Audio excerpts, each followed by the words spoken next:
Okay, you gonna sing? Alright, come on. Wait,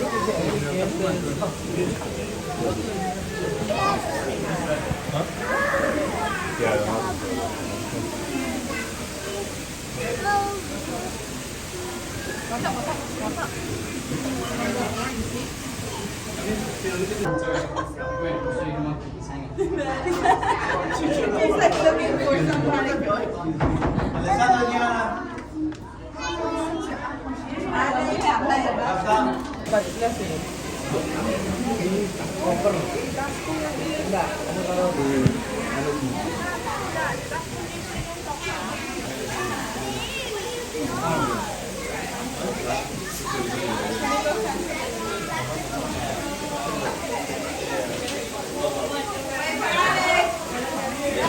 And her name is Priya. Priya. Hi, Priya. Hi, Priya. Back when the wild age of Monroe opened up in 1977, this mud wall here did not quite look like that. Hi, Priya. Since then, the rhinos have been able to stomp and their weight around to shape and mold this area to their liking. Now, folks, here's a little more of our work with rhinos out in the wild. Scientists in training. As we cross over the Bronx River, we'll be traveling to Asia as if by magic. There, we will see animals from China to India, Cambodia to Nepal, and more. But folks, first I must please ask that for your safety, you please remain seated at all times, with your heads, hands, feet, cameras, and phones within the train car, no eating or drinking anything other than water, and no smoking or vaping of any kind. We have now traveled over 7,000 miles and arrived in Asia.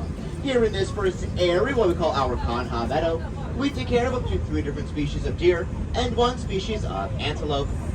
We don't see too many of our deer species here at the moment, but what we do see are our peafowl. They're the national bird of India, and those ones you see there with the bright blue heads and large plumage are our male peacocks. They use that plumage to attract the attention of female peahens, which are more brown color with green necks, and they come together to form beautiful little baby pea chicks. And folks, if you did not know what a peacock sounded like, you'll most definitely learn today. These pale gray gold deer we see here on our right are some of our Bactrian deer. Bactrian deer are a subspecies of red deer, although they are not red. Political fighting in their home areas has made them difficult to spot, but thankfully a WCS researcher has been able to spot them in the wild after not being able to for over 40 years. Now folks, this hunter crossing by here on our right represents an interesting WCS conservation story. Farmers in Indonesia live closely with wild animals, like elephants, which we will see shortly. WCS field staff work with leaders and farmers in Indonesia to come up with thoughtful protection units. This unit created many different kinds of farming to continue in close proximity to wild animals. One strategy was to soak roots in chili powder and place them around the crops. Elephants do not like chili and leave the farms alone, allowing the farmer and the animals to share the habitat peacefully. Now folks, we all know that a species that is extinct no longer exists, like the dodo or dinosaur. The next animal we'll be seeing was on the verge of extinction. In fact, the Mongolian wild horse, or Przewalski's horse, was extinct in the wild and could only be found here in zoos. Now folks, over to your right, you can spot our herd of Mongolian wild horses. Keep your eyes peeled for the small one there in the center. That is the newest addition to our herd, being born just a few months ago. Now folks, these horses may look a little different from the ones you're used to seeing. They have shorter legs, a stockier build, and an erect mane which is missing the forelock. The forelock is the piece of hair that falls over the horse's head and in between its eyes. So instead of the bangs that we all know them for, these guys love to rock mohawks. The Bronx Zoo received its first Przewalski's horses in 1902, and to date, all of the horse foals have been born right here, including that little one you got to see right there. Now, folks, here to tell you a little more about our work with the Mongolian wild horse is one of our researchers with the Wildlife Conservation Society, or WCS, Jonathan Slatt. I'm Jonathan Slatt. I'm the Russia and Northeast Asia coordinator for the Wildlife Conservation Society. I believe that wildlife has a place on this earth. My job is to find practical solutions that allow people and wildlife to thrive together. Przewalski's horse went extinct in the wild in the 1960s. And a recent trip to Kazakhstan has brought up the ongoing and successful efforts in that country to bring this horse to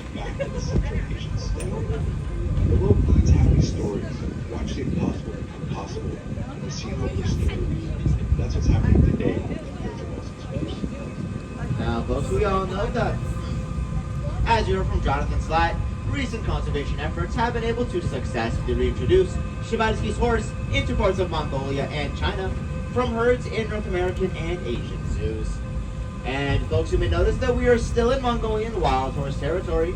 We like to give these guys a lot of room to run around and stretch their legs. And believe me, they use just about every last square inch.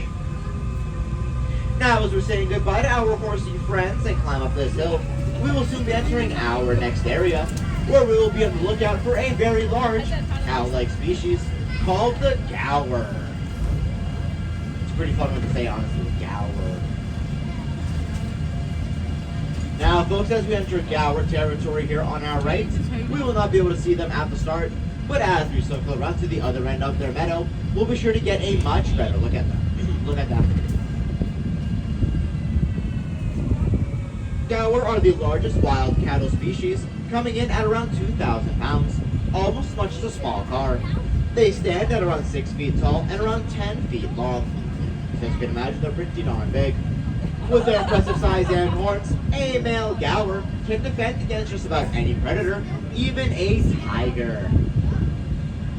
Now, folks, as you see our Gaur here on our right, take a look at those horns.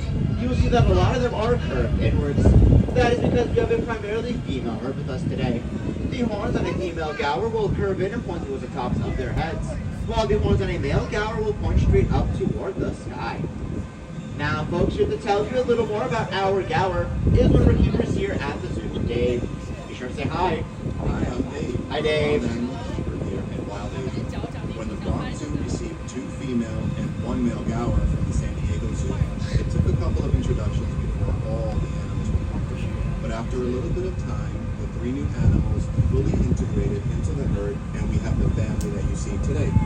A family group of Gaur can consist of up to 40 individuals, and is typically led by an older adult female called the matriarch. Since the 2 females and 1 male have been added to this family, there have been a number of offspring. This is important because Gaur are considered to be a vulnerable species, so it's vital to maintain a healthy growing herd here at the zoo. Now, folks, as we're using those scientific observation skills, we may be noticing some noises coming from a concrete jungle as opposed to an ancient one.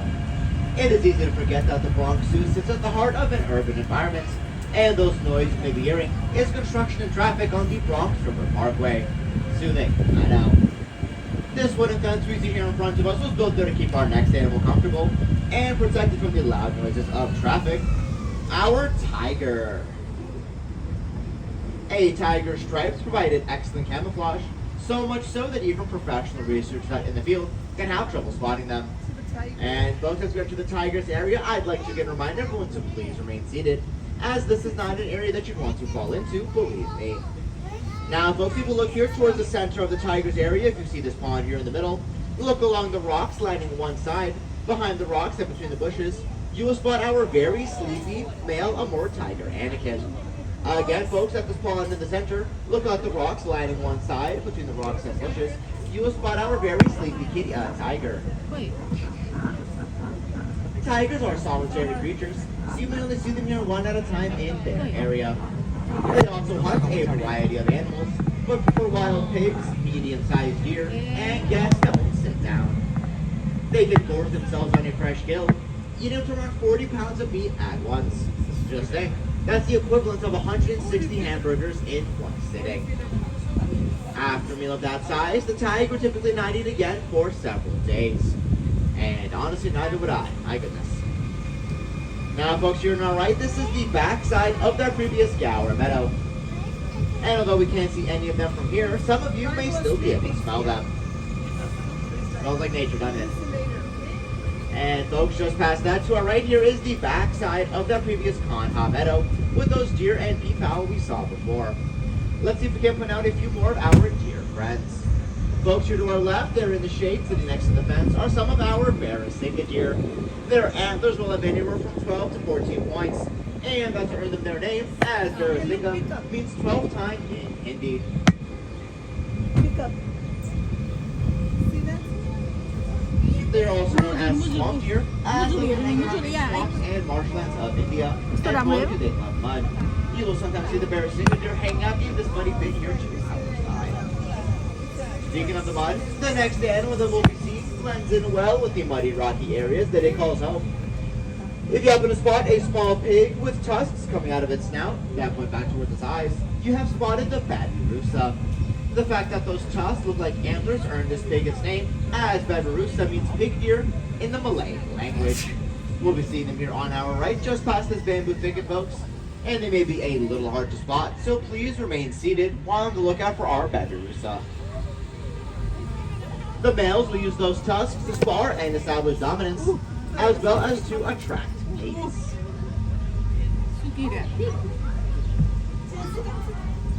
Now, folks, if you weren't able to get a good look at our last animal, don't you worry. The next one we'll be seeing is pretty hard to miss. Folks, if you look to your right, you'll be able to spot our Asian elephant, Happy. Asian African elephants are iconic animals worldwide, but they are unfortunately struggling with wild.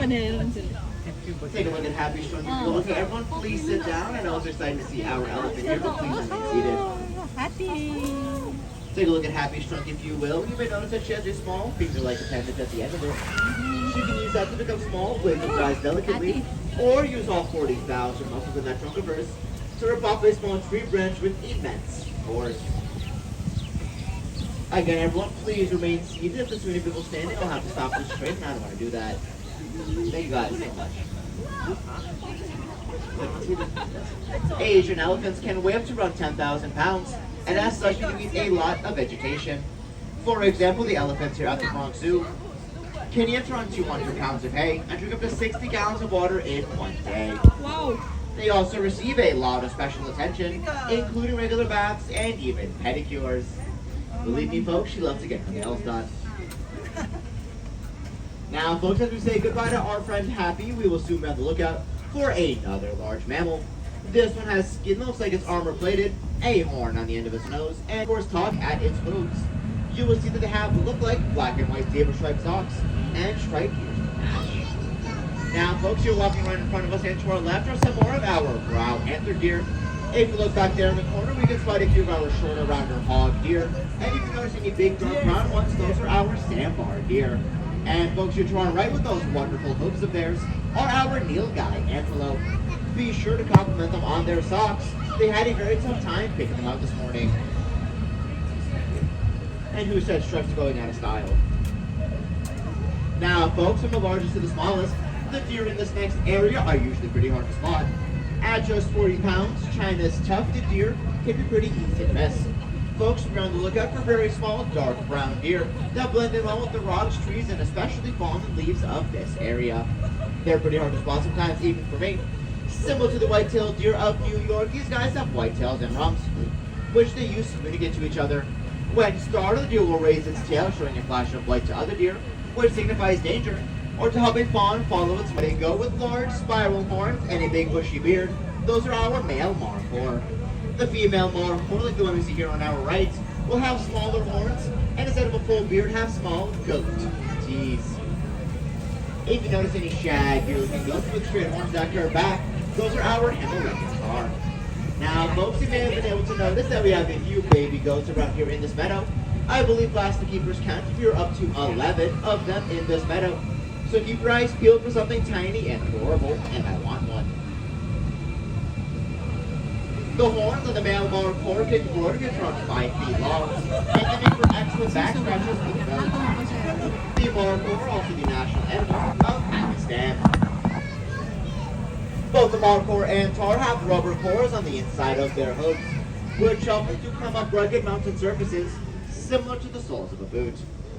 Now, folks, I slowed down our train here, so in just a moment here on our right, we'll be able to look out for something small, red, and fuzzy, and past the V in the trees here. Folks, if you look here and look here to your right and a little down, you'll be able to spot our male red panda lioness. People have been fascinated with the color of their fur for a very long time. These little guys are called Han Ho and Nepal, which roughly translates to firefox, and their name in Chinese roughly translates to small bear cats. They are not at all related to the giant panda, although they do both share a love of bamboo. We know today that they are more closely related. Okay, because also all the other ones are going where the find spots, so it's a little automatic, right? Like this one's See ya. Girl, because the rest of Yeah, I think it's orange. Orange. I'll look it up. These are six.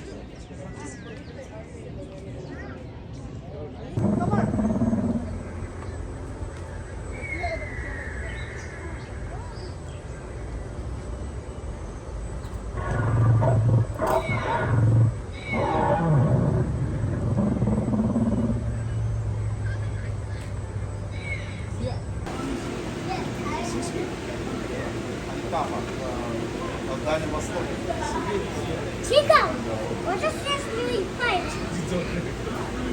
Chico. Самая большая больше, чем лето.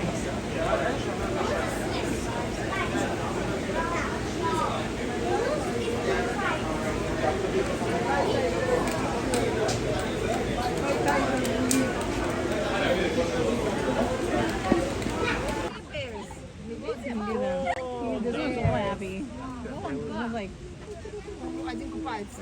Wow. I think you can find there. And look, he's swimming, bathing.